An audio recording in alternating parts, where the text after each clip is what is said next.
silicio intrínseco, que es aislante a 0 grados Kelvin y un pobre conductor a temperatura ambiente.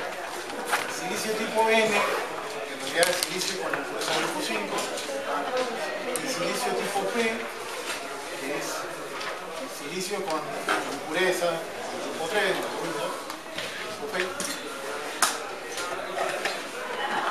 El primero es un buen conductor por portadores de carga negativo, por el metal, y el otro es un buen conductor por portadores de carga positivo, que en realidad son el movimiento retrógrado de electrones, pero que se puede ver como partículas de electrones positivos. Pues, tienen que visualizar una estructura cristalina y un gas, digamos así, de electrones, por un lado, que si yo sacara ese gas, esa estructura queda positiva, cada carga espacial positiva debido a los iones y dadores, de los átomos dadores.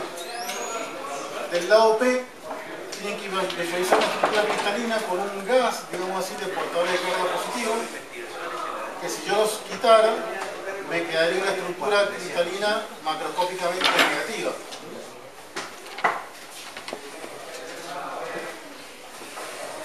Entonces ahora lo que vamos a hacer es se llama una juntura.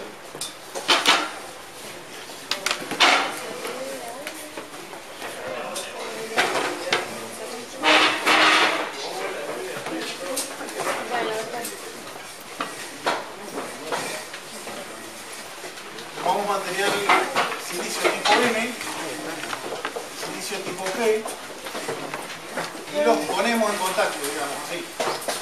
Ese gas de huecos en la estructura cristalina, que es el material tipo P, con ese gas de electrones en la estructura cristalina de átomos fundadores, el silicio, y el material tipo N, que ponemos en contacto. En realidad esto no se va a hacer con dos cristales que se juntan, sino que se va a hacer un solo cristal partiendo de silicio intrínseco. Se va a impurificar, digamos, con átomos dadores de un lado y átomos aceptores del otro, de manera tal de lograr que haya estas dos regiones, una región N y una región P, de un monocristal. No pueden ser dos cristales pegados porque en esa unión las imperfecciones se rompe la estructura cristalina en esa zona. Tiene que ser un monocristal. Entonces, tenemos ahora, en un momento inicial, supongamos, de esa formación de ese cristal, un gas de electrones de un lado, de la zona N, y un gas de huecos en la zona P, que están libres de la estructura cristalina. Y una única estructura cristalina que es todo el cristal, o sea, de punta a punta. Entonces, este sería, digamos, el cristal macroscópicamente neutro, y esto sería el instante inicial donde tengo todos los electrones de este lado, en este material tipo N, y todos los huecos del otro, material tipo P. Por supuesto que hay acá unos poquitos huecos que ya sabemos que están, en una concentración bajísima, y también acá hay unos poquitos electrones en concentración muy baja. ¿Está bien? Pero en principio tenemos una gran concentración de electrones acá y gran concentración de huecos allá. En el momento en que uno forma este cristal con esta juntura, es decir, con ese límite entre estas dos zonas, estamos poniendo en contacto, digamos así, ¿qué va a pasar con este gas? Vamos a hacerlo más fuerte. ¿Qué va a pasar con este gas? Como si levantar un tabique en el momento de la formación. Los electrones que están acá no se van a quedar de este lado. Acá hay una gran concentración de electrones y allá no hay nada de electrones, muy poquitos. Se van a difundir para acá. Y los huecos que están a este lado se van a difundir para acá. ¿Se entiende? Van a circular, digamos, con cierta libertad. Pero ¿qué pasa? En el momento en que se difunden, vamos a imaginar justamente que esto se borronea, es decir, que empiezan a venirse huecos para este lado y electrones para allá. Estos que están acá en amarillo, si vieron, yo vengo manteniendo colorcitos así en la gráfica como para relacionar una cosa con otra. A los huecos los dibujamos en color amarillo y a los electrones en color celeste. Bueno, acá están los electrones que han atravesado ese límite, digamos, que eran de la zona N y se han difundido hacia la zona P. Esos son los electrones. Y también los huecos que se vinieron de la zona P a la zona N. En realidad los electrones van a migrar. Lo que va a quedar acá, o sea, los electrones se van a difundir por todo el cristal. Pero lo que va a quedar acá y acá, ¿qué es? A ver. ¿De qué color habíamos hecho los átomos aceptores, dadores? Amarillos también. Bueno, entonces, cuando los electrones se fueron de esta zona, porque los electrones que están acá, digamos, se están moviendo por la pastilla, pero no están yendo hacia la otra zona, ¿está bien? Esta parte del cristal se mantiene más o menos neutra. Pero ¿qué pasa en esta parte del cristal cuando se le van los electrones que están más cerca del límite para allá? Quedan positivos. ¿Y qué pasa con la zona, digamos, el cristal de este lado cuando se vienen los huecos de allá para acá? Queda negativo. O sea, esto en realidad va a tomar color, digamos, amarillo por dos motivos. En los huecos que vienen para acá, que en realidad después se van a repartir por todo el cristal, y los átomos, los iones positivos, que son los átomos dadores, que perdieron electrones porque se fueron para el otro lado. Esa zona es la que nos interesa, forma junto con la otra zona que es negativa, un dipolo. Es decir, acá tenemos una zona de carga espacial positiva, que son los iones de los átomos de fósforo, dadores, fósforo, arsénico, que se dieron sus electrones y esos electrones se fueron para otro lado. Al perder los electrones, quedó ahí carga espacial positiva. O sea, esta zona al perder los electrones, queda con un valor neto, digamos, positivo. Esta zona al perder los huecos, queda con un valor neto negativo. Y se forma entonces un dipolo. Habrá un campo eléctrico, ¿se acuerdan lo que es el dipolo? Conjunto de cargas positivas, conjunto de cargas negativas y la línea de campo, digamos, de uno al otro. Entonces, va a haber un campo eléctrico con una flecha de sentido de positivo a negativo, que es para allá, ¿no? Un campo eléctrico en el sentido. Y si el proceso continuara, esta zona aumentaría. Pero este proceso va a, digamos, a permanecer o va a seguir existiendo este proceso hasta que se terminen de equilibrar las concentraciones de huecos y de electrones. No, fíjense lo que va pasando acá. De este lado hay muchos electrones. Los electrones, no todos los electrones van a poder irse allá porque a medida que se va produciendo esta zona de carga espacial que se va incrementando en tamaño, va apareciendo un campo eléctrico cada vez más grande. Imagínense acá de este lado una carga positiva grande. Para una partícula virtual positiva que está acá, ¿le va a ser fácil venirse para este lado? No, porque hay un campo eléctrico en aquel sentido que la repele. Para un electrón que está de este lado, ¿va a ser fácil seguir difundiéndose para allá? No, porque hay un campo eléctrico, o sea, una carga negativa que la repele o esta que la atrae. Es decir, hay un campo eléctrico con aquel sentido que tira los electrones para este lado. Entonces, en esta zona, por acá el electrón es libre, pero cuando se acerca a esta zona, se ve impedido de atravesar, de subir esto. O sea, es como una cuesta arriba para un electrón. Y para un hueco, de acá para acá, es como cuesta arriba también. ¿Se entiende? Tiene que remontar un campo adverso. Es decir que el proceso de difusión de esos dos gases, digamos, esa difusión cruzada de gases, de huecos y de electrones, no es hasta el final, sino que se va a equilibrar en un momento por este motivo. Acá está dibujado lo que sería la barrera potencial que van teniendo los electrones y los huecos. En color rojo está dibujado lo que es la barrera de potencial que ven los huecos y en color verde la barrera de potencial que ven los electrones. Y de este lado el campo eléctrico.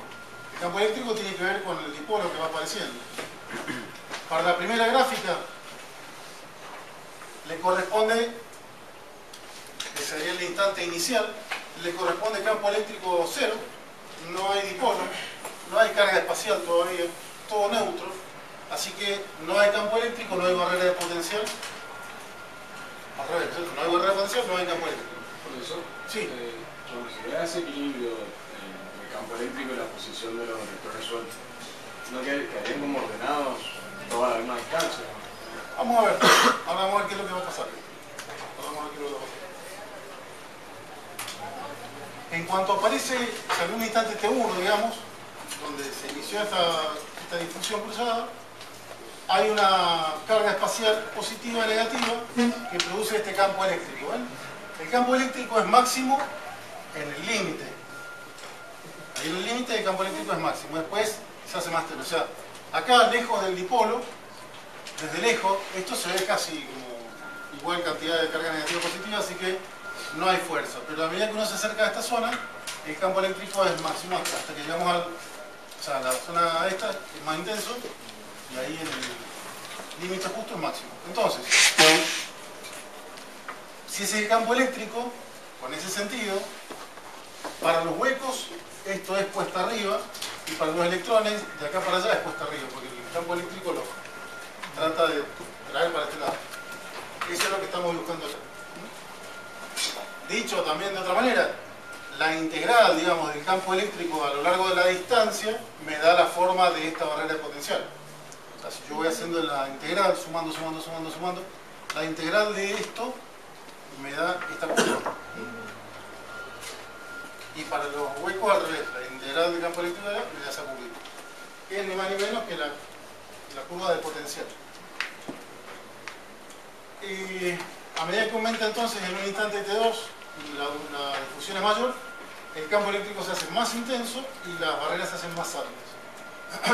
Entonces, va a llegar un punto en que los electrones que están acá no van a poder seguir difundiéndose por otro lado porque la barrera es muy alta.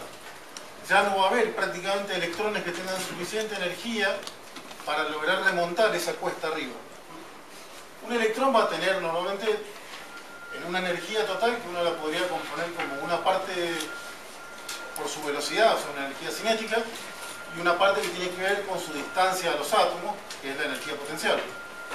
La suma de las dos, esa energía total, es la que le va a permitir o no remontar esa barrera.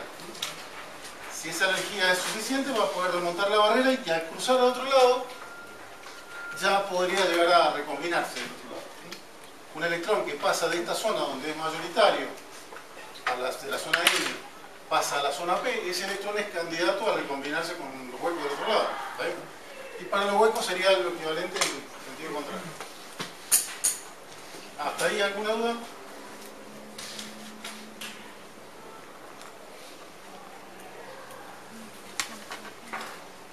Este proceso, igual que o parecido a lo de recién, de que la temperatura genera y la recombinación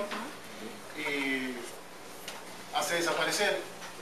Acá hay algo parecido, pero que tiene que ver con la difusión. Es decir, hay dos procesos que compiten entre sí. Por un lado, el gradiente de concentración es el que facilita la difusión cruzada. O sea, el hecho de que acá haya muchos electrones y acá no haya ninguno al principio hace que haya una difusión que tiene que ver con el gradiente de concentración. Pero a la vez hay una fuerza eléctrica que tiene que ver con justamente el dipolo que se va produciendo allí. Eso tiene que llegar a un equilibrio.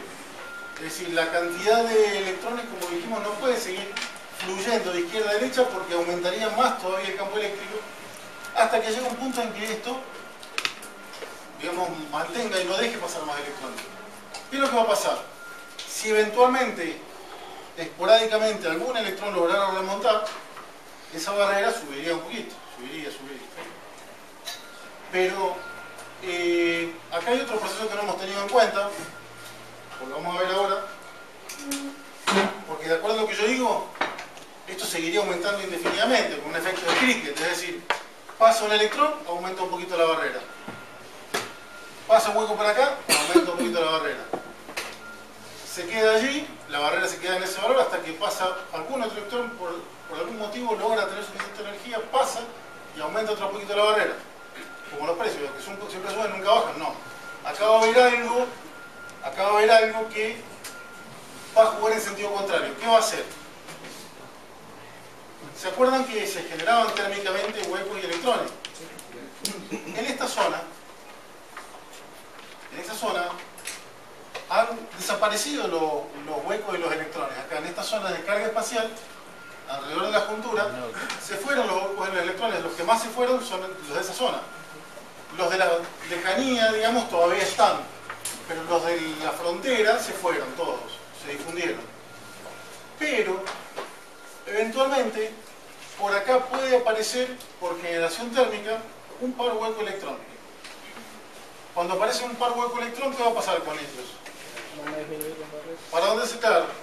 El hueco va a tender a venirse para aquel lado, va a alimentar de nuevo la zona P con otro huequito, y el electrón, porque para él la barrera está puesta abajo, el electrón se va a venir para la zona N, alimentando, digamos, o reponiendo los electrones que se van yendo por suficiente energía que logran atravesar esto.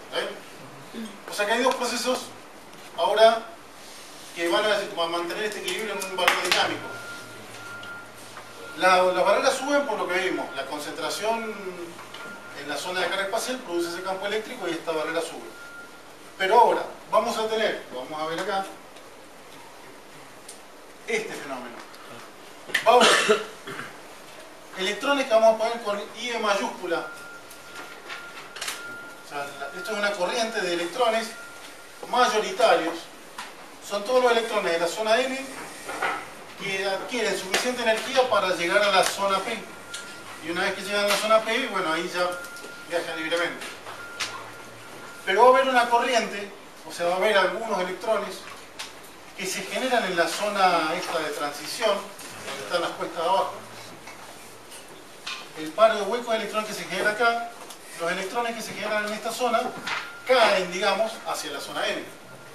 O sea que esto formaría, a nivel macroscópico, una pequeña corriente de electrones que se contrapone a esta otra. Y con los huecos lo mismo.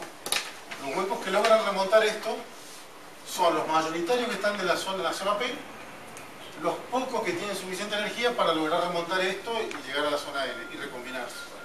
Y acá, los poquitos huecos que se generan térmicamente reponen, digamos, los huecos que se van viniendo para este lado.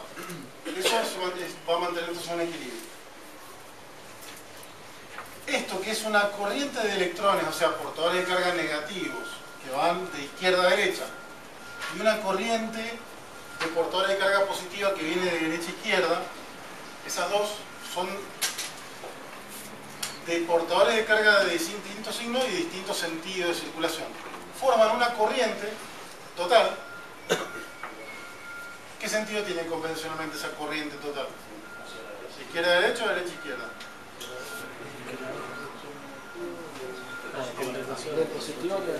Claro, digamos, de derecha a izquierda, ¿cierto? Porque esta es una corriente que tiene portador de carga positiva y que viene de derecha a izquierda. Y estos van de izquierda a derecha, pero son portadores de carga negativa. O sea que la corriente IE convencional, desde el punto de vista, digamos, convencional, sería, el sentido es de derecha a izquierda también. Aunque físicamente los electrones van de izquierda a derecha, la corriente es de izquierda a derecha, de derecha a izquierda. Y con esto, al revés. O sea, los electrones negativos vienen de derecha a izquierda y los positivos van de izquierda a derecha, los huecos. Entonces la corriente, debido a estos dos, es una corriente que va convencionalmente de la zona N hacia la zona P. ¿Está bien? Esa corriente, ¿a quién se debe? A la temperatura, ¿cierto? A la generación térmica de la juntura. ¿Esta corriente a qué se debe? A la energía cinética que pudieran tener los portadores mayoritarios y que logran pasar. A esta se la llama corriente de recombinación, porque el destino de estos que logran atravesar es recombinarse del otro lado. Y a esta se la llama corriente de saturación inversa. Tiene un nombre medio raro, pero es una corriente inversa. Es una corriente inversa. Entonces, acá lo tienen descrito. A los electrones, la I minúscula serían electrones minoritarios de la zona P. Miren acá. Electrones minoritarios de la zona P, esta de acá, generados térmicamente en la vecindad o dentro de la zona de deflexión, zona de transición o juntura, la zona de carga espacial, todos sinónimos. Vamos a ponerlo.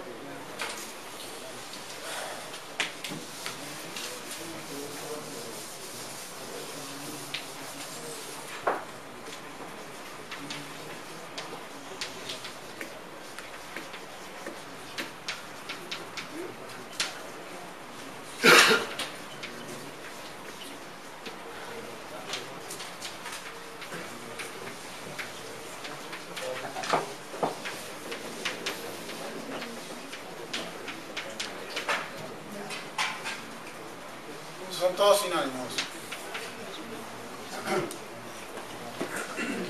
Es la vecindad de la juntura. Zona de carga espacial, porque quedan esas cargas de iones, ¿no es cierto? Zona de deflexión, bueno, tiene ese nombre que es como también empobrecimiento de portadores, a la ausencia de portadores. Y zona de carga espacial, zona de transición, perdón, porque es la zona donde pasamos de zona P a zona N. Tiene todos esos nombres. Entonces, se generan térmicamente en la juntura, esa zona de deflexión, y son impulsados hacia la zona N, en donde van a transitar libremente. O sea, un electrón que sale de acá, viene a la zona N y acá transita libremente.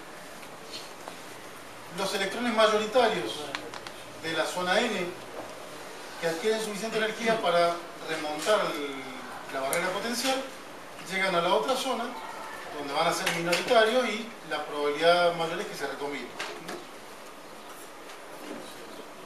Lo mismo con los huecos, entonces, los minoritarios de la zona N, que logran que se generan térmicamente acá, caen, digamos, a la zona P. Y los huecos minoritarios los mayoritarios de la zona P, que con suficiente energía logran atravesar ese campo adverso y llegar a la otra zona donde son minoritarios y se recombinan. Entonces, la corriente de saturación inversa o de inversa de saturación está formada por los minoritarios que caen, y eso, los dos efectos contribuyen con el mismo signo, digamos. Una corriente que convencionalmente va a ir de la zona P hacia la zona... No, de la zona N hacia la zona P. De la zona N hacia la zona P, de izquierda a derecha. Y la de portadores mayoritarios que logran remontar la barrera potencial, la llamamos corriente de recombinación. Una es la de saturación, la otra es la de recombinación. Entonces, volvemos a mirar acá. La IR va a ir de derecha a izquierda. Y la IS va de N a P. La IR va de P a N, corriente convencional, y la otra en sentido contrario. Una pregunta, ¿por qué? Porque la IR era la IH mayúscula y la IH mayúscula más IE mayúscula. ¿Y por qué tiende a ir a la izquierda? Porque va de derecha a izquierda, porque son portadores positivos que van de derecha a izquierda. Corriente, o sea, eso sigue, la corriente sería el signo de derecha a izquierda. Y estos son portadores negativos que van de izquierda a derecha. El movimiento de carga negativa de izquierda a derecha equivale a una corriente en sentido contrario. Arriba estaría mal. No, estos son acá. Y H. A ver.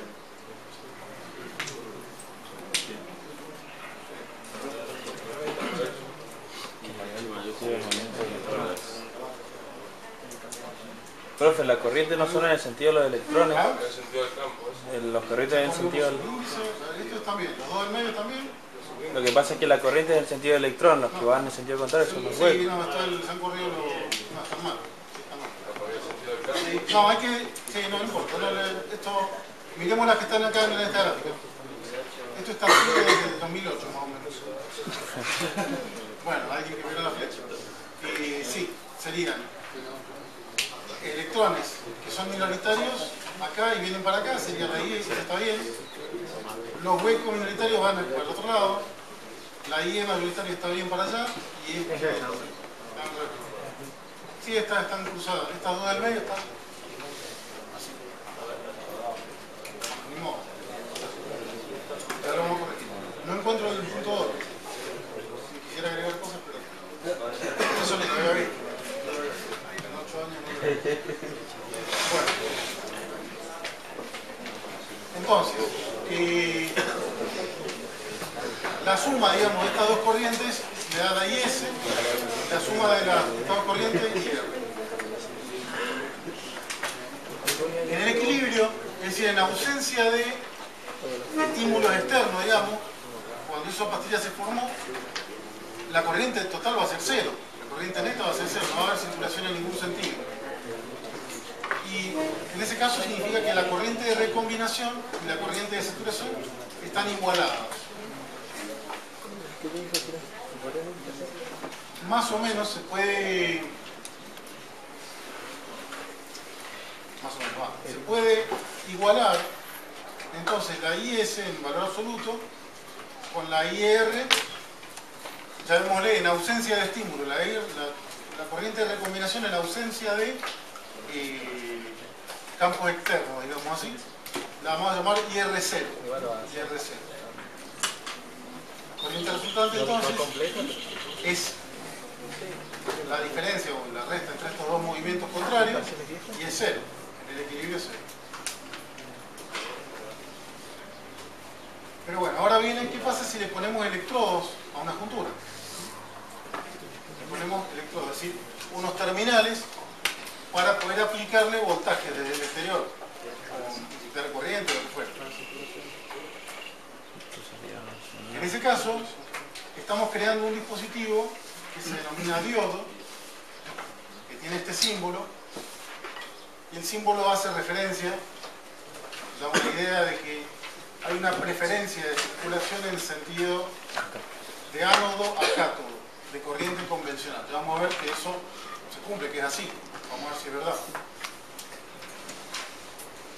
Este terminal se llama ánodo, donde está el, digamos, el lado P, el que queda conectado al lado P se llama ánodo, y el que queda conectado al lado N, el silicio N, es cátodo, con K.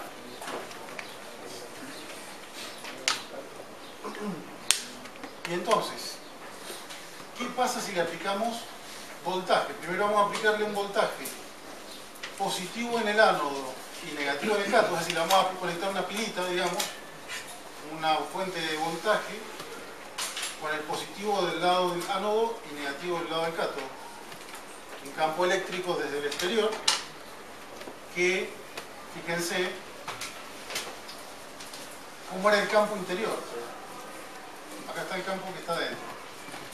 ¿Cuál es el sentido del campo que está adentro? De izquierda a derecha, ¿ven? Izquierda a derecha.